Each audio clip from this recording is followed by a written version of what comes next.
Hey everyone, George back again with the New Hunter's Guide. Today I want to talk about a subject that is absolutely paramount for many new hunters, and that is how do you hunt turkeys on small properties?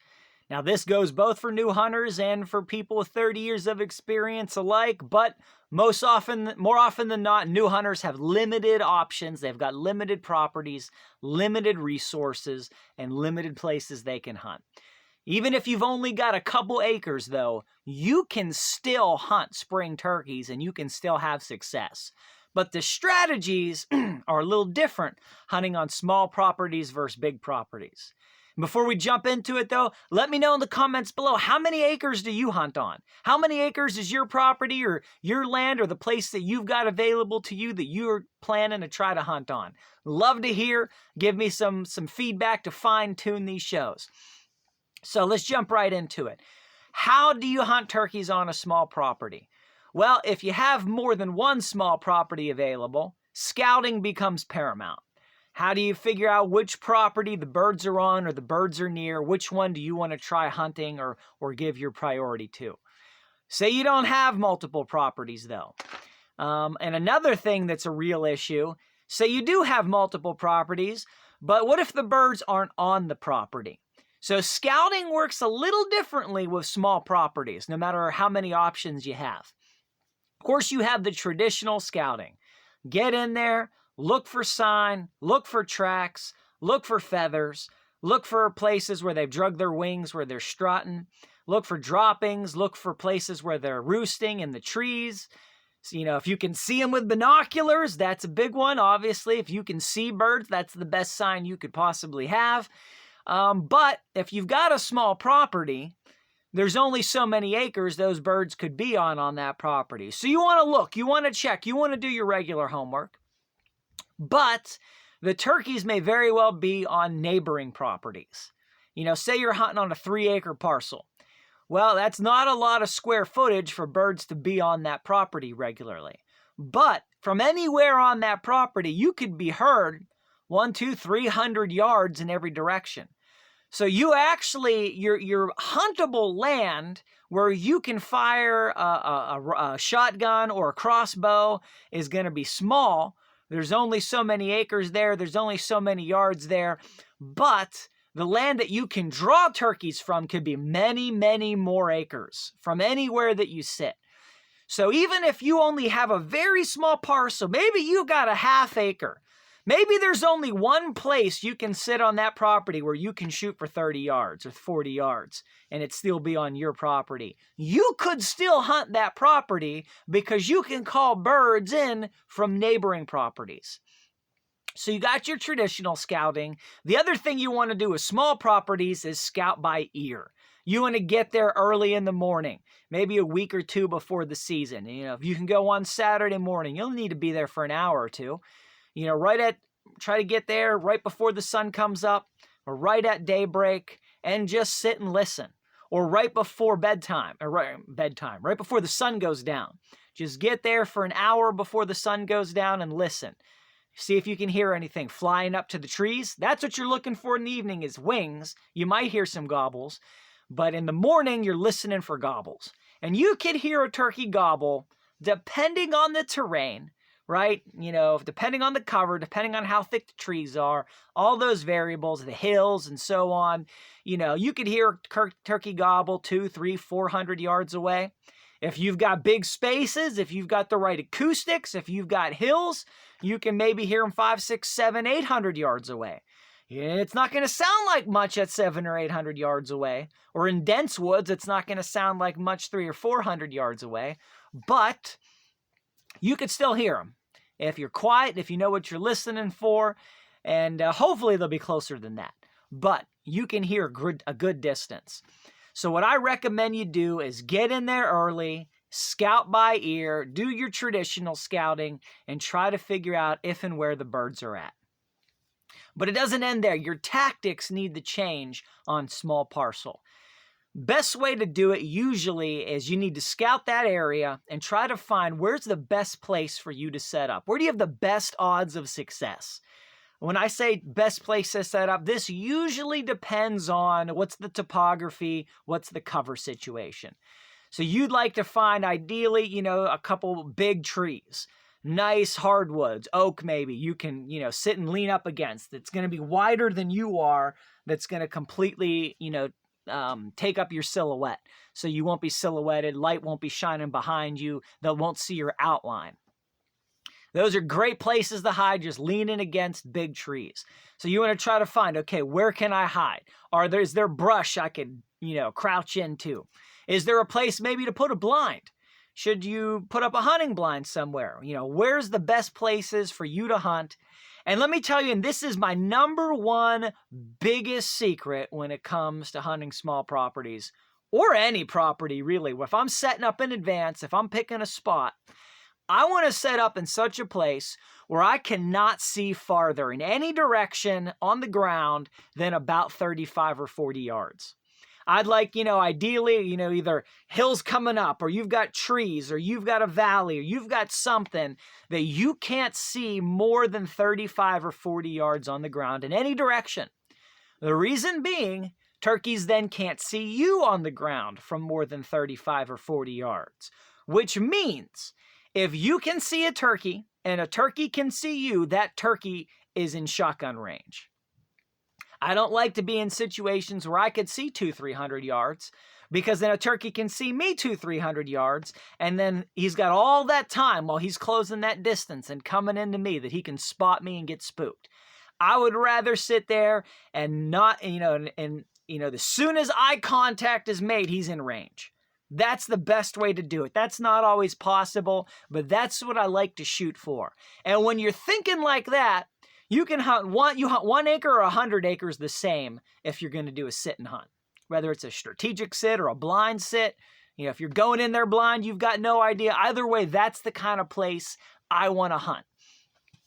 So if you've got a small property, the good news is there's not that much property to scout. So you should be able to know those couple acres like the back of your hand. Know where you can hunt, where you can set up, where's the best areas for you to sit. Maybe you pick the same tree, but it could be any side of that tree, right? If he's coming from this way or that way, you can be on either side of the tree. So you want to figure out where's the best areas you can set up.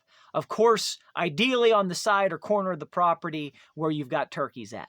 Now, if you've got no cover, if you've got no big enough trees, a blind is not a bad option. I don't usually hunt out of a turkey blind, any blind is a blind. You can use it for deer hunting or whatever. I don't often hunt out of a blind for turkey season, but in certain situations and in certain locations, it's just the best option. There's just no better place where you can hide, where you can get enough cover, and you just pop up a blind. Deer could take days or weeks to get used to a blind. For turkeys, you could pop it up the night before and hunt it in the morning. They seem to be the least caring of any game that I know of. They're kind of oblivious to it. So you've got a lot of flexibility, a lot that you can do there with a turkey blind. Pop it up whenever you want to, whenever you need to, or you can use a stake blind. Just basically a curved piece of fabric just held in with some little tent pegs in the ground. You could pick those up for $20-$30 much of the time. And that'll come about, 3-4 feet high, maybe 3. And you just sit back behind that against a tree, or even on a little stool or a turkey chair. And then you can hunt pretty effectively out of that if you've got no cover. But you can set that up in advance. You can leave that there the whole season. It's all about trying to find the right spot and the best spots to set up. And then you want to pick more than one spot. So even if you only have 3 acres, have a spot on this side, have a spot on this side, have a spot on this side. Have 2 or 3 spots that you could rotate or that you can move to. A lot of people think because they're hunting a small property, they can't move. And that's just not true. You can start in the north, you can call for a bit, you can go 50 yards, 100 yards to the west, and you can set up there and then you can call. That's a lot more realistic than sitting in the same exact spot and calling all day, all the time, which is another thing. You got to be careful with overcalling on a small property. Since you can't get up and walk half a mile and go to a new spot easily, you've only got that spot. So you got to be careful with that spot.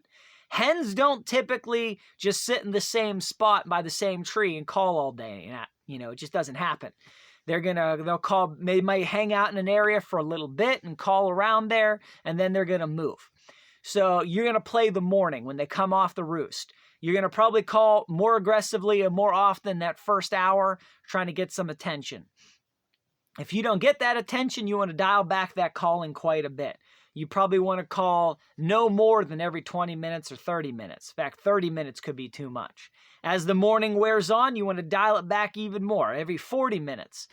At that point, though, as the day wears on, you're trying to call two different kinds of birds. You're trying to call gobblers that heard you in the morning, and then they went off and were hanging out with hens, and then those hens bred, and they've left them, and now that gobbler's coming back to where he heard those other calls, trying to track down the hens that he left behind in the morning. So you're trying to get that guy who's coming back, and you're also trying to get the turkey that's passing by the property. Maybe you're passing through the property. Maybe they're within a couple 100 yards of the property. They're going from one place to another. They're looking for food. They're looking for hens. They're getting exercise. Sometimes it seems like turkeys move for no reason than to move. So you're trying to call those birds as they pass by the property and get their attention. They're moving, you're not. So you're actually calling different birds than the ones that you were playing with in the morning at first light. So those are the two kinds of birds you're most likely to call. Now, if you're only trying to call birds that are passing by, you can call more often, right? Because they're not going to be hearing that call for hours. They're passing through. They're only in range for so long. But if you call too often and you do have birds close to you, it could be a turnoff. So you got to think, okay, were there birds here in the morning? If there weren't, it may be a better strategy to call more often as the day, throughout the morning. If there were birds close by and you've got a chance of those gobblers coming back, then I would play it a little bit easier with less calling so you don't risk turning them off. So these are kind of the ways you need to think about hunting on a small property. So you got to be watchful of, birds that are close by. You also got to be careful that, where you're shooting is on your property. And ideally, properly, where your shot is landing should still be on your property. It's not great to be shooting and then, your pellets and your BBs out of your shotgun are flying over onto someone else's property and landing on their property. So you want to try to avoid that. So you want to get in a spot where you can set up, where you've got good visibility, you've got good range, and you've got a nice spot there. Now, if you're working birds, you can still move. In fact, you probably should move. You probably should cover some distance if they're not coming in right away. You can move 20 yards, 30 yards. That can make a difference. That can be you playing hard to get. That can be the bird going, hey, they're moving. They're going somewhere else. Let me see where. Let me try to cut them off. So you can use those kinds of strategies on a small property, even though you're limited.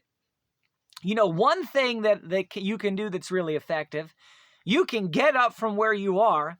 You can walk over 20, 30 yards where there is no cover, where it's a terrible place to hunt. You just crouch down on one knee and call, and then get up and walk right back and sit down to where you were. And, this has happened again and again where people they've done something like that. They've crouched down, or even they've stood up and even lifted the call above their head and called loudly or confidently to where they want the birds to come to. They back up and find a nice tree 20 yards behind that. And if that turkey comes in, he's coming right into the source of the call. They can often pinpoint it to within a couple feet. And that turkey comes right in. He's standing there looking at where the call came from. You're 20 yards back sitting at a tree and you've got a great shot. And he's not looking for you because the call didn't come for where your tree is. So you can still use those kind of strategies if you've got birds nearby, if you've got a reason to think something like that would work. Now, people ask all the time, what about decoys? What about decoys? Well, I've done episode after episode after episode about decoys. Should you use decoys? Or decoys, do they hurt more than they help? And so on in my podcast, which you can find at thenewhuntersguide.com. But in short, I would say most of the time, especially for the new hunter, you don't want to use decoys. I'm not saying you don't need decoys. I'm saying stronger than that. I'm saying don't use it. I'm telling you, don't buy decoys. Don't use decoys most of the time. Because for a new hunter, you don't really understand the right time and place to use a decoy. You don't understand the possible liabilities. You don't have a good feel for the woods. What I found in my own experience is that decoys, when deer are around, are a liability. And deer seem to hate turkey decoys. Turkeys can be happy with them, but I've had almost every time I've ever used the decoy in an area where there were lots of deer, it got me busted by the deer. And I don't just mean the deer running away. I mean the deer coming up to the decoys, stomping, blowing, snort wheezing, and then just basically making circles around me, snorting and stomping their foot for an hour, hour and a half even, to the point where I'm like, if I could shoot the deer, I would, just to stop him from scaring away the turkeys. So you really, decoys are more of an advanced topic, I think, than most people think. Now, there's a decoy industry. And there's there's a lot of money and a lot of marketing, and there's a lot of people that do use decoys effectively. I'm about to tell you about a way to do that. But most of the time, for turkeys, new hunters should avoid decoys. Get your other gear. Get other things that are more important that cost money first. Decoys may not help you and may hurt you. But there are times when decoys are a helpful thing. Now, I should backpedal and address that previous statement. Decoys for some kinds of hunting are critical. I think for duck hunting, decoys are critical. For goose hunting, decoys are critical. For crow hunting, decoys can be critical. More often than not are critical. For turkey hunting, it really depends on the situation. And oftentimes, decoys can cause a bird to get hung up. Turkey might not see the decoy coming in, and then when they do spot it, they're spooked by it because they didn't notice it over there because the call's not coming from the decoy, the call's coming from you. And, there's just lots of things that can happen. But there are times when you might want to use a decoy. One of those is, if you're hunting on a small property, maybe you only got a couple acres, this is very common, a corner of your property borders a field, or you have the first 20 yards of a field or something like that. And then it might be a 200-acre field, and you've only got this much of it, or it just comes right up against your property. How do you, what can you do with turkeys that are in that field? You want to try to lure them out of that field towards a place where you can hunt them. Well, in that kind of a situation, decoy is probably something you need. You probably want to set up a blind at the edge of that field, or away from the edge of the field, maybe 20 yards. And then you can set up some decoys right at the edge of the field and then try to call those turkeys to you. And you have a reasonable chance of doing that. Depending on the mood of the birds, their temperament, if it's early in the season, you might want to put out a Jake decoy or a Tom decoy. And what that's going to do is that's going to alert any boss gobblers, any dominant gobblers, that someone's encroaching on their turf. So you put out one of them with maybe a couple of hens, and then you might infuriate a turkey into coming over to try to fight off your Jake decoy, and then you can get a shot at him. Later in the season, might be better to just have a bunch of hens. Maybe a Jake, maybe not. Maybe 4 or 5 or 6 hens in the corner of that field. Turkey comes out. Maybe he's even with a hen or two, but he sees this party in the corner of the field. You might be able to draw him over with those decoys. And without the decoys, you probably have no chance most of the time of calling a turkey out of a field to the edge of a field. Even if it's within 10 or 20 yards of the edge of the field, it can be really hard if those birds have hens already. It can happen. It has happened. But I'm going to say 90% chance you're not going to get any movement out of those birds in that kind of a situation without a decoy. And even then, one decoy is not going to do it. One hen won't do it because that bird probably has more than one hen with him already. So what you need in that situation is a Jake or a Tom to try to anger that boss gobbler with a hen or two. Or you need a group of hens to say, hey, I got a bigger party over here. So those are times when using a decoy can be helpful. And there's more than that, but this is not an episode about decoys. So, those are kind of things that you want to think about. I don't think new hunters should be putting money in decoys their first year, unless that is your only option. A scenario like I just described or one similar, then maybe you do want to. But most of the time, I'm going to say save your money, buy calls, buy camo, buy, something reasonable to sit on, either a nice foam kind of seat, or get yourself a turkey chair. I like to be right on the ground or just an inch or two above the ground, something like that. Either get a blind or get a stake blind that you can put right in front of you, that only goes up so high and that you can move easily and quietly. That's key. The other thing is, if you're on a small property, you really need to worry about stealth a lot more, because if you spook the birds off that property, that may be it for a while. So you really need to think about stealth. So if you're going to put up a blind, or even a stake blind, you want to get in there the day before, noon, 1 o'clock the previous day, or before the season starts. Get that set up in advance in that location. Now, some people think that, well, if I set up a blind, I have to hunt in it. Don't get trapped into that. If you set up a blind, that blind is an option. In a perfect world, you might have a couple big trees, you might have a couple blinds, you might have a couple stake blinds all set up. I mean, if money's no object, you might have all these things, and you might move around from one to the other, even over the course of a hunt. You might, go 20, 30, 50, 100 yards from one to another in order to try to lead those turkeys or draw attention from other turkeys. So sometimes a blind is something you might stop in it for 10 minutes just as to cover you while you're moving and calling, trying to get birds to follow you, or trying to play hard to get, or trying to see if there's birds on that side of the property. So don't feel like just because you set something up, you have to hunt in it. You set something up, that becomes an option for you. Deer hunting, you pick a tree stand for the day or for the morning or for the afternoon, and that's pretty much it. But on turkey hunting, you can go to the blind, you can go to the tree, you can walk a little further to your pop-up blind or your peg and stake blind. You can go to another tree, you can sit down in the tall grass, you can move all around, even on a very small property. So even if you got a half acre, it's still possible you could do this. And keep in mind, crossbow is a real option. Oftentimes cheaper than a shotgun. First crossbow I ever bought, I think, was $190 on sale on Amazon with 3 bolts and the cocking rope. With that and a broadhead, you're in the woods, you're hunting. That could be cheaper than a shotgun. So, don't despise the crossbow idea, because crossbow usually has shorter safety zone than a shotgun. Shotgun, at least in my state, you got to be 150 yards away from a house or structure. Crossbow, you only need to be 50 yards away. So you can hunt a lot more places, especially if you're closer to a town or a subdivision or you got neighbors. You can hunt a lot of places with a crossbow that aren't even on the menu to go with a shotgun. And I've done a whole podcast episode on hunting turkeys with crossbows. Head to the website, newhuntersguide.com. You can listen to it. Lots of information there, lots of details there. Of course, you could find that on iTunes, Apple Podcasts, any one of those places.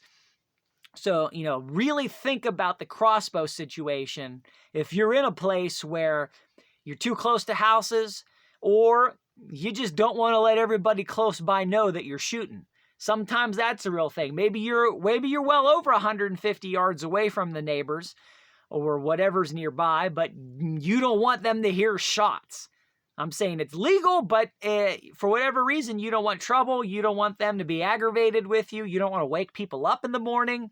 Crossbow, you basically don't exist. You make almost no sound at all. Nobody knows anything happens. The turkeys are louder than you are. So that's a real option. Vertical bow, I don't recommend for new hunters at all. It takes a lot more skill, a lot more expertise.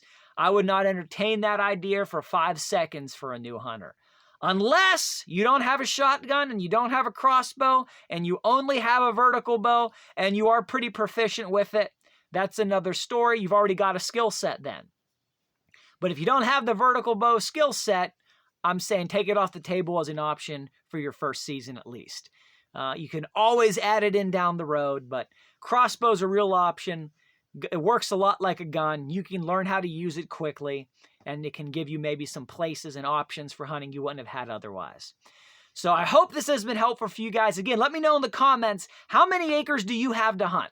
Whether it's your property, the place you have permission, or the piece of public land you're looking at, how many acres is the primary spot you're looking at hunting this coming turkey season? Also want to remind you, hit like, hit the subscribe button, hit that bell notification so you can know every time that a new video is posted. And whenever you subscribe, whenever you comment, whenever you like, you are telling YouTube, show this video to more people. Get this content out there to more people. Rank it higher in the search results. And that helps grow the channel. That helps get this stuff to others. So I would appreciate you if you're able to do that. Make sure you check out the podcast, New Hunter's Guide. You can find that anywhere. Till next time, God bless you guys.